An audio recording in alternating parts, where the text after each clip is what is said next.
إن الحمد لله نحمده ونستعينه ونستغفره ونؤمن به ونتوكل عليه ونعوذ بالله من شرور أنفسنا ومن سيئات أعمالنا من يهد الله فهو المهتد ومن يضلل فلن تجد له وليا مرشدا وأشهد أن لا إله إلا الله وحده لا شريك له وأشهد أن محمدا عبده ورسوله اللهم صل على محمد وعلى آل محمد كما صليت على إبراهيم وعلى آل إبراهيم إنك حميد مجيد اللهم بارك على محمد وعلى آل محمد كما باركت على إبراهيم وعلى آل إبراهيم إنك حميد مجيد إن خير الكلام كلام الله وخير الهدي هدي محمد صلى الله عليه وسلم وشر الأمور محدثاتها وكل محدثة بدعة وكل بدعة ضلالة وكل ضلالة في النار.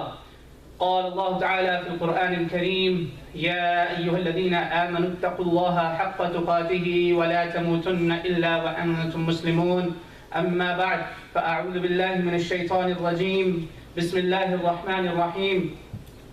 إن الله وملائكته يصلون على النبي يا أيها الذين آمنوا صلوا عليه وسلموا تسليما. اللهم ربنا لبيك وسعديك صلاة الله البر الرحيم والملائكة والمقربين والنبيين والصديقين والصالحين وما سبح لك من شيء يا رب العالمين على محمد بن عبد الله خاتم النبيين وسيد المرسلين وإمام المتقين ورسول رب العالمين الشاهد المبشر الداعي إليك بإذنك السراج المنير وبارك عليه وسلم. اللهم صل على سيدنا محمد وعلى آله وأصحابه وبارك وسلم.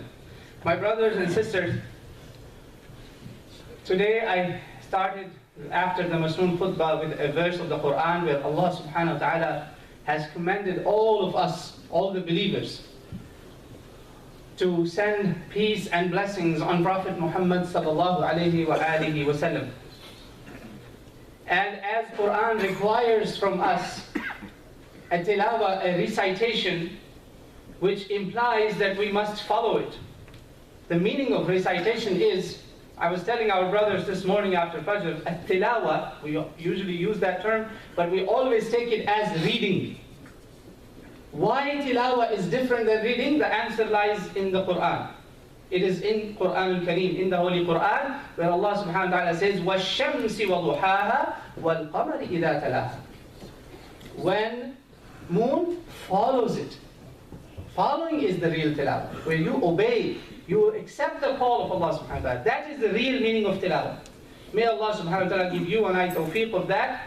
And subhanallah, this verse I chose is because of the fact that this was the verse that was recited by first Sayyidina Ali ibn Abi Talib radiallahu anh, and then all the groups of Sahaba who were coming and they were saying this verse of the Quran.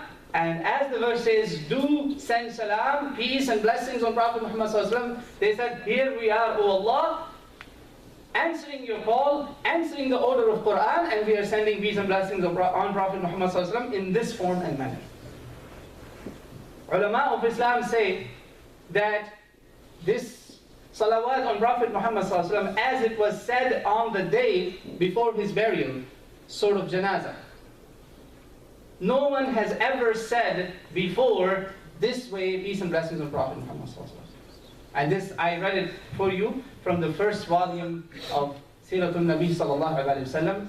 The book is called Rahmatan lil Alameen, Mercy for Mankind. It is available, I believe, in English and other languages as well too. So my brothers and sisters, before we move along toward this, inshallah, this is going to be the last khutbah of this series, this noble series, because talking about seerah of Prophet Muhammad sallallahu alaihi wasallam, ulama of Islam, with unanimous agreement, scholars of Islam have called it a form of worship. They say discussing the seerah of Prophet Muhammad sallallahu alaihi wasallam is a form of worship. Tadhkirah of Rasul sallallahu alaihi wasallam. This is how noble it is, and khutbah itself is a form of worship. So that's why, alhamdulillah, at least in my understanding, you can all disagree if you like. These khutbahs were very special to me, at least, because inshallah, if you take it as ulama of Islam have said, with unanimous agreement, you're getting actually double worship here, inshallah. One, being in the khutbah. Second, listening to the tadhkirah of Rasul sallallahu alaihi wasallam. Of course, it comes after the book of Allah. My brothers and sisters, companions of Rasul sallallahu alaihi wasallam,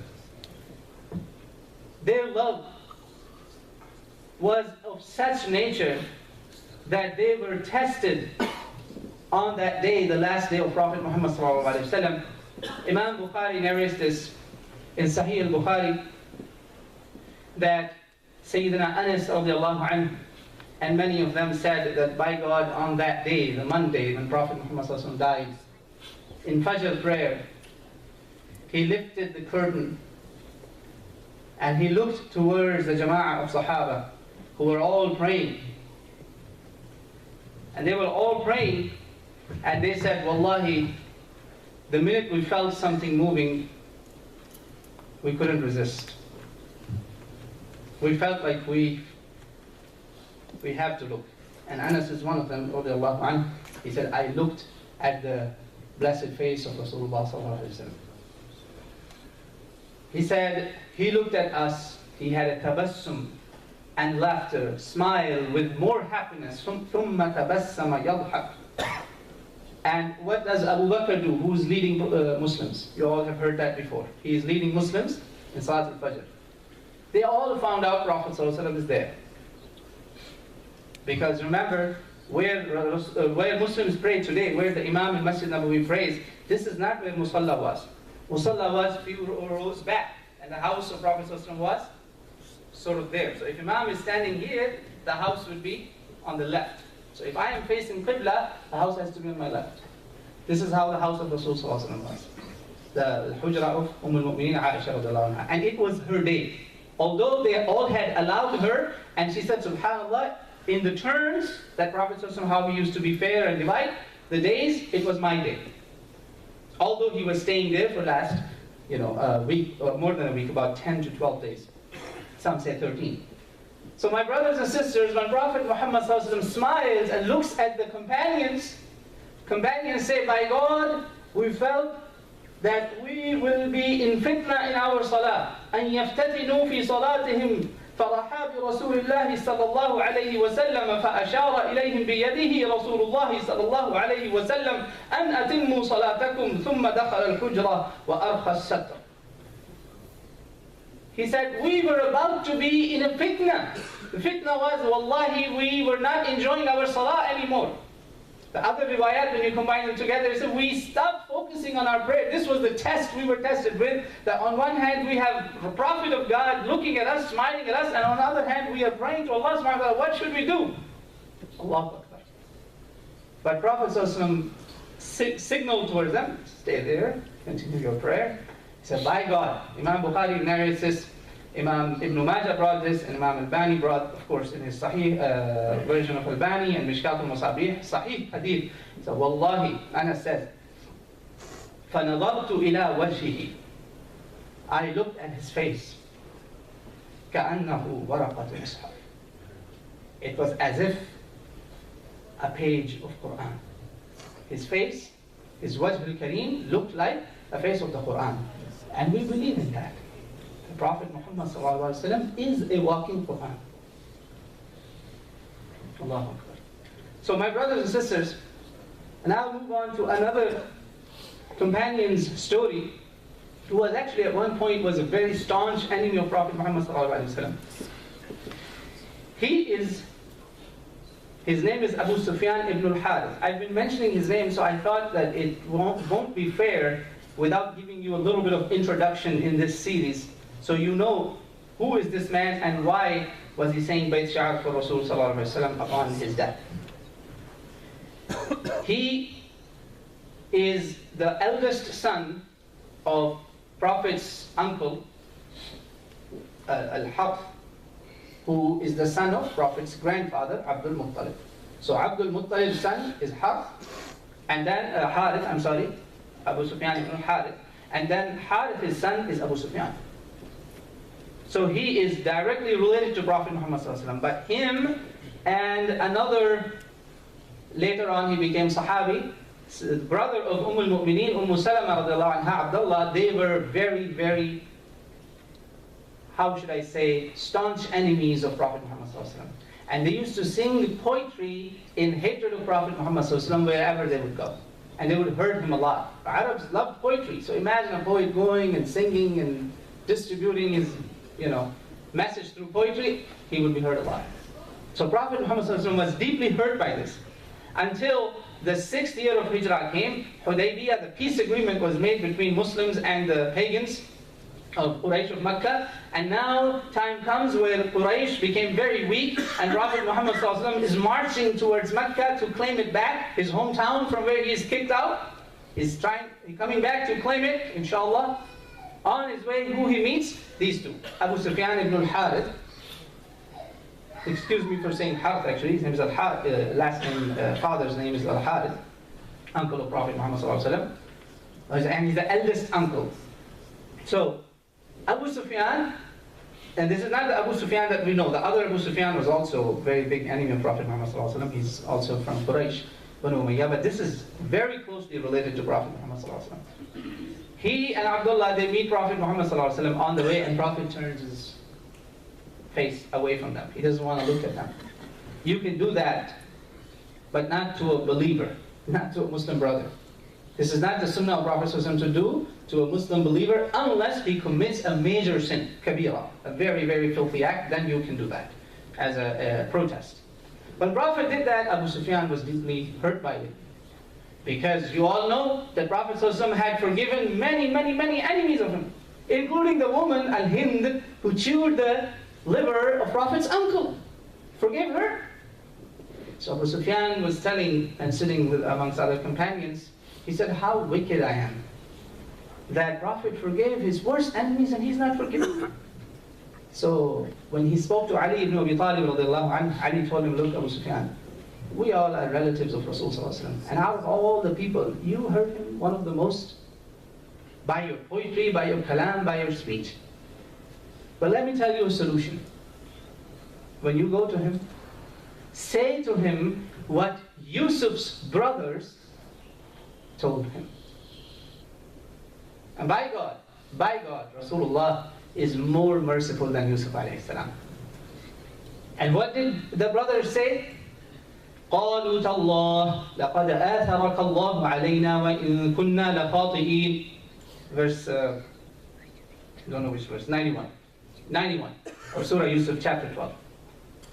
Wallahi, Allah has given you authority above us. You're definitely honored by Allah above us, and we are surely wrongdoers. He decided that. Could Prophet give a different answer than Yusuf alayhi salam? Being the leader of all the prophets, he's a reflection of all the prophets of Allah. We've lost the seerahs, the life histories of all the prophets of Allah. But how do we know about them? Through Prophet ﷺ's example. That if Prophet Muhammad ﷺ is like that, they all would be like that. Of course, and the rest of the record we have from Quran, he says, لا تثريب عليكم اليوم. No penalty over you today.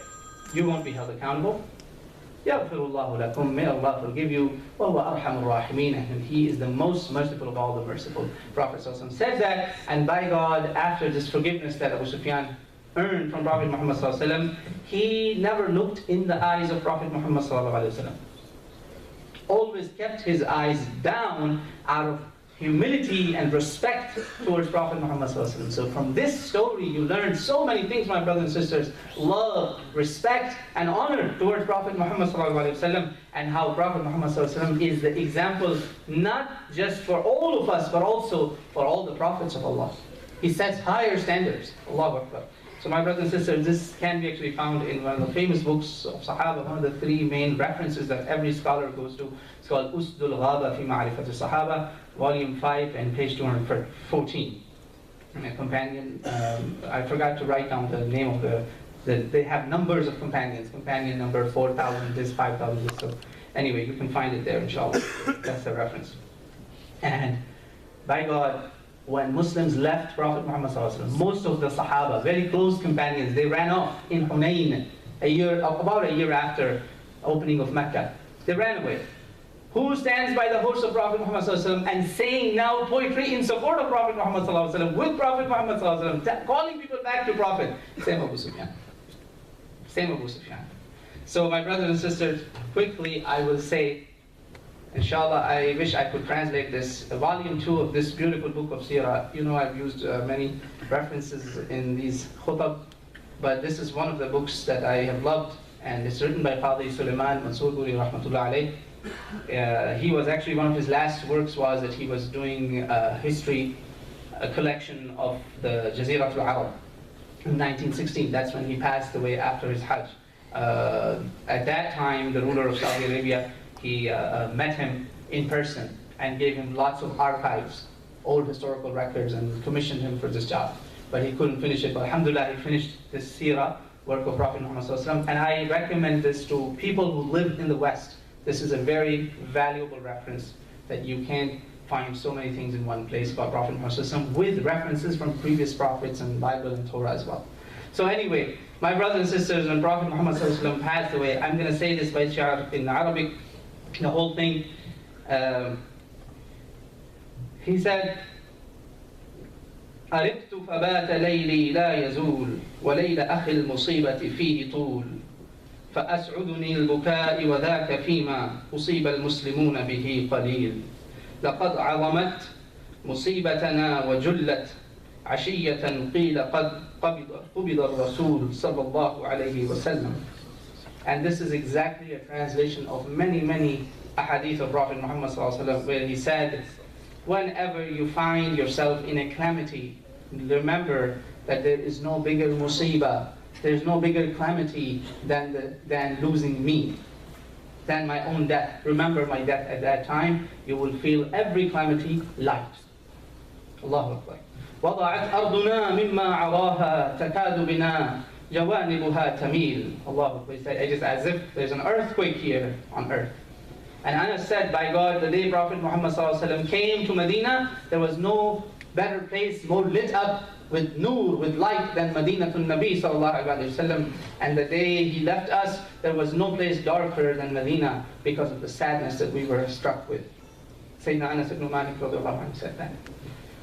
فقدنا الوحي والتنزيل فينا يروح به ويغدو جبريل وذاك أحق ما سالت عليه نفوس الناس أو كادت يسيل نبي كان يجلو الشك عنا بما أوحى عليه وما يقول ويهدينا فلا نخشى ضلالا علينا والرسول لنا دليل أفاطمة إن جزعت فذاك عذر وإن لم تجزعي ذاك السبيل فقبر أبيك سيد كل قبر وفيه سيد الناس رسول صلى الله عليه وسلم.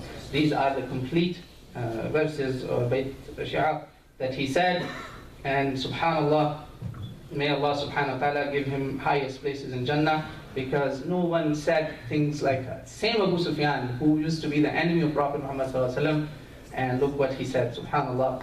Now, my brothers and sisters, another thing you have to know, that the reaction of some of the companions was very strange. For instance, I did not talk about the reaction of Umar.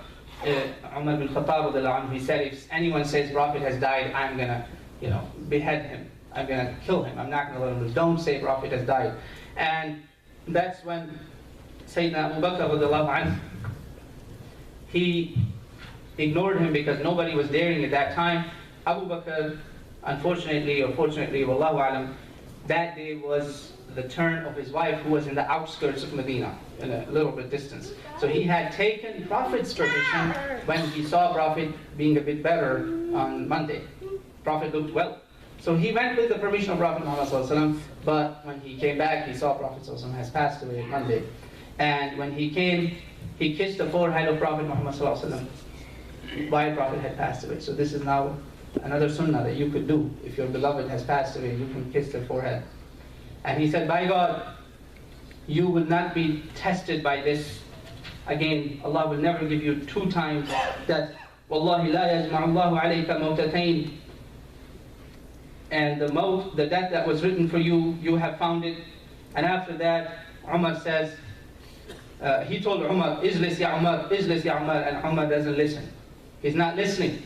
He left Umar And وسلم فإن محمدا قد مات ومن كان منكم يعبد الله فإن الله حتى لا يموت قال الله تعالى وما محمد إلا رسول قد خلت من قبله الرسل أفإن مات أو قتل انقلبتم على أعقابكم ومن ينقلب على عقبيه فلن يضر الله شيئا وسيجزي الله الشاكرين. He said, know that if any one of you worship Muhammad is dead. And remember, any one of you who worships God, let him know that God is not dead. God is still there, and you are supposed to worship Him. And what is the death of Muhammad sallallahu alaihi wasallam? He is only a messenger of God. Before him, prophets and messengers came. And if one of them dies or gets killed, then are you going to turn away from your religion? Are you going to forsake your faith?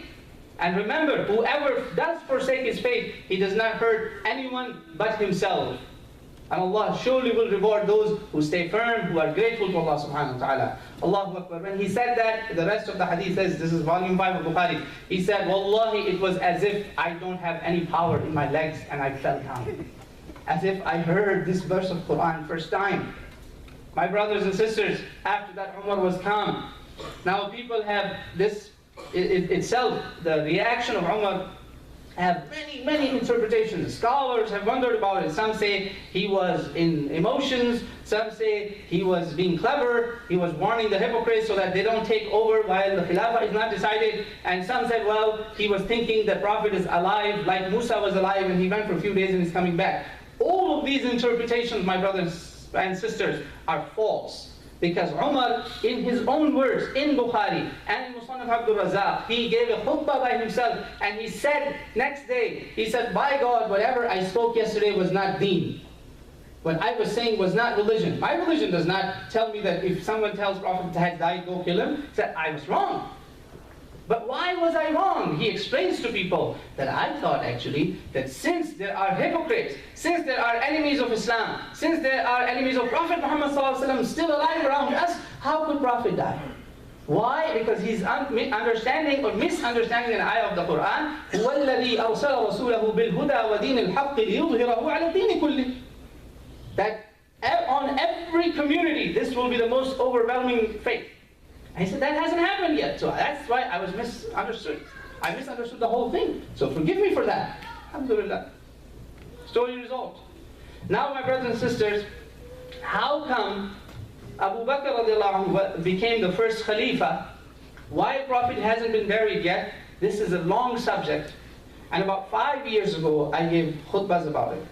So inshallah, I'm going to skip that important portion of this death of Prophet Muhammad sallallahu alaihi wasallam, that how Abu Bakr was nominated. But my brothers and sisters, to tell you the truth, in Al-Milal wal-Nihal, Imam Shahrastani rahmatullah alayh, one of the great imams of Aqidah for the mainstream Islam, he says that by God, this is one of the greatest disputes of Islam due to which Muslims have killed one another, and I don't have to tell you what is happening today. Muslims have killed one another and fought one another because of that today. This became the foundation of the groups in Islam, like Sunni and Shia and Khariji even. This dispute. So we're not going to talk about that, inshallah, at another time. So just know that one of the great companions, Sa'd ibn Ubadah radiallahu anhu, he left Medina in protest. Because the selection of Khalifa happened in his house first. Then Abu Bakr gave his inauguration speech in the masjid, and everybody gave him bay'ah, including Ali ibn Abi Talib radiallahu anhu. The point to reflect upon here is that Abu Sufyan now, the other Abu Sufyan, who has become a Muslim now, radiallahu anhu, may Allah be pleased with him, comes to Ali. He says, Ali, we should fight. We want you to be Khalifa. He says, are you crazy? Are you crazy? You want to divide Muslims today and get everybody killed? You're talking about Jahiliyyah? So he actually shut up all those people who were actually still, they had Jahiliyyah disease. He was calming everybody down. Don't do this. Alhamdulillah. Now, my brothers and sisters, another issue comes is the ghusl of Prophet Muhammad sallallahu alaihi wasallam. Very quickly, I'll tell you, Imam Abu Dawud mentioned this in his book of Janaiz. Imam Al-Bani brought this in his Ahkam al-Janaiz. Something very special. Now, first, who to give ghusl? Prophet Muhammad sallallahu alaihi wasallam had already clarified that. He said, no one will give ghusl to me except my own family. Now, it was Ali, Abbas, Fadl, and some say Quthum also. Radiallahu anhu. Uncle and sons of uncle. And Ali, of course, cousin of Prophet Muhammad sallallahu alaihi wasallam, family members. They were arguing about a matter. They said, when we bathe, those of you who have been to a ghusl, may Allah make that stage easy on all of us, those who do it and those who go through this. They said, our clothes are taken off. Only the private parts are covered. The whole body can be naked. They said, what should we do about Prophet Muhammad sallallahu alaihi wasallam? And this is Sunan Abi Dawud, one of the 6 collections. They said, when we were arguing about this, I'll just tell you the brief part here, part of the hadith. Alqallahu alayhim al-nawm. They were debating, and Allah subhanahu wa ta'ala brought sleep over them, slumber. And they said, we were down as if our chins are touching our chest. And we hear a voice from the unseen that do not take off the clothes of this man. Keep him in his clothes, just run water over his body. Very different, exclusive matter. So he's not like you and me. It's Prophet of Allah sallallahu alaihi wasallam. So he said, that's how we washed him. And only one person outside the family, a Badri companion, his name is Aus ibn al-Khawli radiallahu anh, he came and he requested, he said, don't we have this little haqq on Prophet sallallahu alaihi wasallam? Can you please, I beg you in the name of Allah, just let me come. I won't tell anyone. Ali said, we let him come. Ali said, they were all helping me and I was the main person who was giving ghusl to Prophet Muhammad sallallahu alaihi wasallam radiallahu anh. So Ali was the main person who was pouring ghusl. And another important sunnah that we have to know, kafur. And in English, I think they call it camphor or something. It was mixed up in the water. And this, the last water especially, it's a sunnah, the last water that you're giving, you add camphor in this, that does hunut of the body. You can add fragrances here, and you pour on the body. And especially touch on the forehead and the places of wudu. It's a sunnah of Prophet Muhammad. So that's how it was done to him. Where you don't do it, 2 places. 2 things where you don't do it. If a Haji dies in ihram, you don't cover his head, you don't cover his face, and you don't put any fragrances or camphor on. That's the only exception. Now some was left over, and Ali saved it for himself, and when he was dying, Imam Hakim brought this, and Imam al-Bayhaqi in Dalail al-Nubuwah, that it was used on him. He said, this is the fadl of Rasulullah sallallahu alaihi wasallam's hunut, that I had saved some for myself. Alhamdulillah. Allah subhanahu wa ta'ala rewarded him for this in dunya as well. And Prophet sallallahu alaihi wasallam, now after bathing, wrapping, he was originally first wrapped in 4 wraps, 4 of them. And then the hibra, burda of hibra, that was taken off, and he was left with 3. So ulama of Islam agree that the complete sunnah is to wrap the person in 3 sheets. We should know this, brothers. We have 3-4 people in our community who know. Wallahi, today if one of us dies, our family members are looking and they don't know what to do. We should learn about this, subhanAllah. And Abdullah ibn Abu Bakr took this, the 4th one, the extra sheet, but he kept it for himself. And he said, wait a second, if it was an honorable sheet, Allah subhanahu wa ta'ala would have left it for Prophet Muhammad sallallahu alaihi wasallam in his grave. So he decided not to put it on his body. He left it. Now, my brothers and sisters, janazah. Prophet does not have a janazah like you and I have. No groups of people do janazah, did janazah like we do with takbirat and everything. And by God, there is 12 different reports. Several of them I looked at. None of them is authentic. No reason. Nobody knows the reason. Imam Ibn Kathir says in Al-Bidayah wa Nihaya, said, by God, we don't know the hikmah behind this. Only Allah subhanahu wa ta'ala knows. Everybody's just guessing. We don't know. In groups of 10, companions come and say that salawat that I said it in the beginning. Say that verse of the Quran. Today we started the khutbah with that. Inshallah, it's on the record also available. And they said it and they would leave. They enter from one side, they leave from the other side. In the groups of 10, until Tuesday evening hits. Before the sunset, and some riwayat say Wednesday, but the better one is Tuesday actually. Monday he died, and Tuesday he goes to the grave. Now in grave also there's 2 ways we bury the person. Either we do shaq or we do lahad. Now shaq is where you do like dig up a little bit deeper, where you put the person. And lahad is where the wall, where he's going to face towards Kaaba, you dig it into the wall a little bit and put the person into the lahad. And Rasulullah said in a hadith, al-lahdu lana wa shaq li ghayrina. It's a sahih hadith in Abi Dawud and Tirmidhi and Ahkam al-Janais. He said, the lahad grave is for us, for people of Medina or all Arab, wallahu alam, depending on the nature of the ground, and shaq is for others. In Medina, 2 companions were famous for doing both. Now Sahaba said, what do we do? Allahu Akbar, wamruhum shura bainahum. This is what to do, consult. They said, look, we invite both of them. Whoever comes first, we will let him do. This means, but this is what Allah will choose. They made istikhara actually. So subhanAllah, Abu Ubaid or Abu Ubaidah, he used to do shaq, and Abu Talha used to do lahd. Abu Talha came. And that's how they dug the grave of Prophet Muhammad sallallahu alaihi wasallam. And Ali radiallahu anhu says that I was the one who actually held him and put him in the grave, and he said, by God, and he said the others who were helping me with Abbas, Fadl, and Salih, the freed slave of Prophet Muhammad sallallahu alaihi wasallam. And Salih, Imam Muslim says, brought a special sheet that was Prophet sallallahu alaihi wasallam's sheet, and he used to sit on it. He said, by God, I will never leave that sheet for anybody else. This is the cloth of Prophet Muhammad sallallahu alaihi wasallam, this will go underneath him.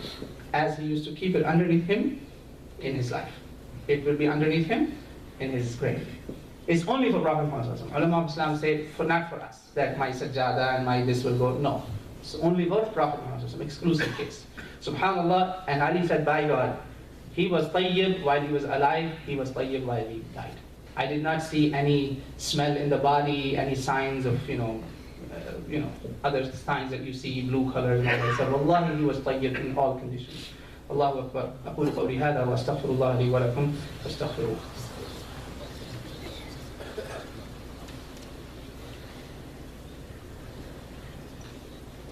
Alhamdulillah, as-salatu was-salamu ala rasulillah, amma ba'd. My brothers and sisters, when our loved ones die, while they die, it's okay to cry as long as our tongue does not say something bad.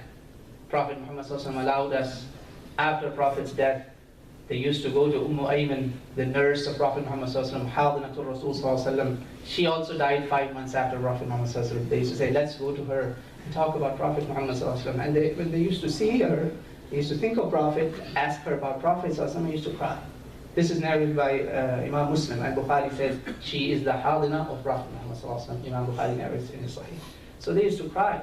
And Prophet sallallahu alaihi wasallam used to say something very, very touchy. In Imam Muslim narrates this in Sahih Muslim. He said, those of you who love me, Abu Hurairah is the narrator, see me with your full eyes, because a time will come where people like us, he's talking about us, who will come and they will be ready to give up the whole world just to see me once. But they won't be able to see me. He said, they are my beloved, they are my brothers, they are my ahbab. May Allah make you and I among those ahbab of Rasul sallallahu alaihi wasallam that Prophet sallallahu alaihi wasallam loved while he didn't even see us. So now it's incumbent upon us that we follow our beloved so that we can follow him all the way to Jannah, inshallah. May Allah give you and I the sight of Rasul sallallahu alaihi wasallam, inshallah, in this life as well, in our dreams. May we see his noble face, inshallah. May Allah subhanahu wa ta'ala give us the company of Prophet Muhammad sallallahu alaihi wasallam in Jannah. May Allah subhanahu wa ta'ala give us the drink of Kawthar through the hands of Prophet Muhammad sallallahu alaihi wasallam. Although we don't deserve it, may Allah give us that. May Allah forgive our shortcomings. May Allah give us the true love in the shape of following the Sunnah of Prophet Muhammad sallallahu alaihi wasallam. May Allah help the Ummah of Muhammad sallallahu alaihi wasallam resolve their calamities, their masa'ib, their troubles that they're going through. May Allah make it easy upon all of us. اللهم انصر أمة محمد صلى الله عليه وسلم. اللهم فرج عن أمة محمد صلى الله عليه وسلم. اللهم ارحم أمة محمد صلى الله عليه وسلم. عباد الله رحمكم الله. إن الله يأمر بالعدل والإحسان وإيتاء ذي القربى وينهى عن الفحشاء والمنكر والبغي يعظكم لعلكم تذكرون. اذكروا الله يذكركم فادعوه يستجب لكم ولذكر الله أكبر والله يعلم ما تصنعون.